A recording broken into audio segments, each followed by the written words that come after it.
Thank you very much for this opportunity. I am Raúl Luque from University of Córdoba. I'm an associate professor there and the principal investigator of the Oncobesity and Metabolism group of the Biomedical Institute Maimonides in Córdoba. So the title of my talk has been the bidirectional interrelationship between growth hormone and metabolism. During many years, we have been studying the role that the pituitary as a gland has on metabolism. So as you probably know, the pituitary has 5 cell types that produce different hormones, including the somatotrope cells, which synthesize and release growth hormone, which is a hormone, very important hormone involved in many physiological function, and many of these physiological functions has been associated with metabolism. So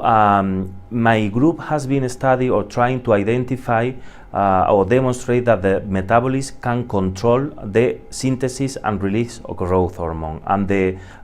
pituitary has, or the somatotrope act as a metabolic sensor of the organism. But also that when growth hormone is produced, this hormone can also control metabolism. So,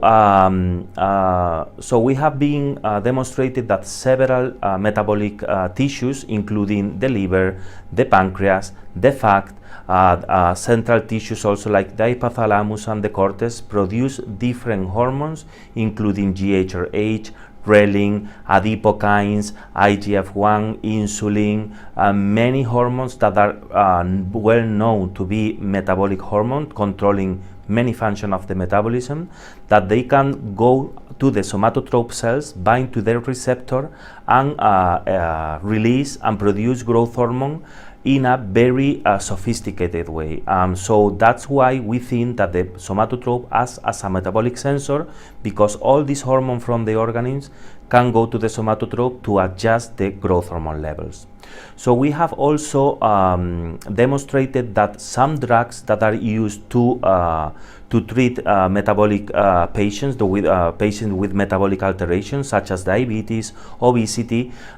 these drugs that are, for example, metformin, B1 can directly target the somatotrope cells, and can, in the case of metformin, can inhibit growth hormone synthesis and release through different signaling pathways that are very similar to the one used in metabolic tissues such as the liver and the fat. We have also demonstrated that the metformin can inhibit proliferation, growth hormone release, and increase apoptosis in pituitary tumors. And other drugs that are used also in clinic, such as the statins, can also decrease growth hormone release and also can reduce aggressiveness feature in pituitary tumors. So in the other hand, I think we have demonstrated that the somatotrope acts as a metabolic sensor for all the information that I have told you. But on the other hand, when growth hormone is produced and released, it can also regulate metabolism. We have taken advantage, and we have a lot of information for several models, giant model and dwarf model, that the overexpression or the decrease on growth hormone release has been very informative in the last year, because the overexpression of growth hormone can have a clear impact in metabolism and also the reduction. But this original model that they were developed years ago, they have been very informative, but they have been very extreme model. So we have taken advantage of this information, and we have developed our own models: somatostatin knockout, cortistatin knockout, model that they have insulin receptor and IGF-1 receptor knockout specifically in the somatotrope, and also we have developed an adult onset inducible growth hormone deficient model that we have delete somatotrope cells in the adult, and it has been very informative because these changes in circulating growth hormone have clearly demonstrated that it has a clear impact in metabolism. So Altogether, we think that there is a bidirectional relationship between somatotropes and metabolism, that the metabolism control the production and release of growth hormone, and these changes in circulating growth hormone can have a clear impact in whole body homeostasis and metabolism. And this is the